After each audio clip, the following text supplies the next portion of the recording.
നമ്മുടെ കടുവ ആനയെ എങ്ങനെ പിടിക്കുന്നേ? ആനയെ പിടിക്കുന്നത് കുഞ്ഞുങ്ങളെ ചെറുതായിട്ട് പയ്യെ പന്നി വിടാൻ കുഞ്ഞുങ്ങളെ ചെറുതായിട്ടൊന്ന് മാന്തി വിടും.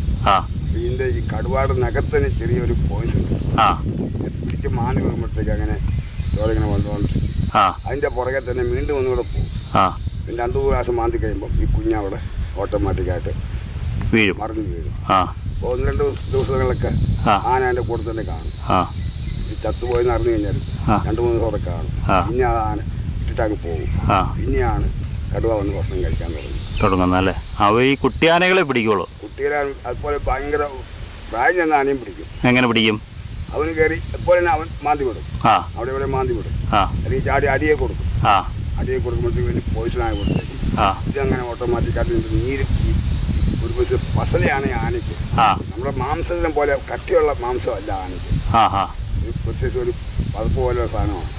അങ്ങനെയുള്ള സാഹചര്യത്തിൽ ഇങ്ങനെ ഈ നീര് വലിഞ്ഞാണ്ട് ഓട്ടോമാറ്റിക്കായിട്ട് കുടിച്ചിട്ട് അങ്ങനെ ഇതിൻ്റെ വയ്യാതാകുമ്പോഴത്തേക്കും ചത്ത് വീഴുമ്പോഴാണ് കടുവ വീണ്ടും കയറി കഴിക്കുന്നത്.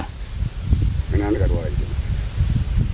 അല്ലാതെ ഓടിക്കയറി ചാടിയൊന്നും അടിക്കുന്ന ഭാവമൊന്നുമില്ല. കടുവ കയറി ഒരു പോത്തിനെ പിടിച്ചാൽ ചാടി പമ്മി പോയിട്ട് പോത്തും കാണാൻ പാടില്ല, കടുവ മാത്രം അതിനെ പാടുന്നുണ്ട്.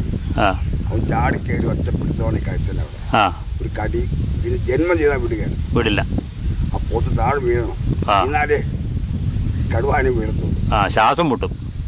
മുട്ടി കടിച്ചിവിടെ കൊണ്ട് കുറവളം കടിച്ച് പൊട്ടിക്കുകയാണ്. 4 പല്ല് എങ്ങനെ പോയാലും ഇവിടെ പിടിച്ചിരിക്കും. ആ പല്ല് ഇതിൻ്റെ കുറവളത്തിൽ ശ്വാസം മുട്ടി പോകുമ്പം അവിടെ കിടക്കും.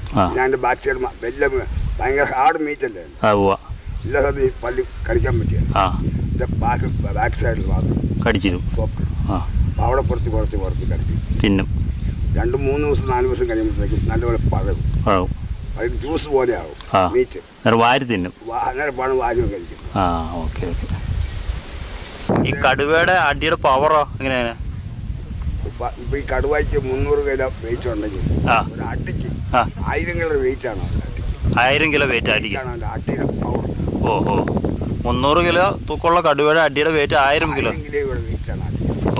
അത്രയ്ക്ക് പവറുള്ള അട്ടിയാണ് കൈ കൊണ്ട് വരുന്നല്ലേ?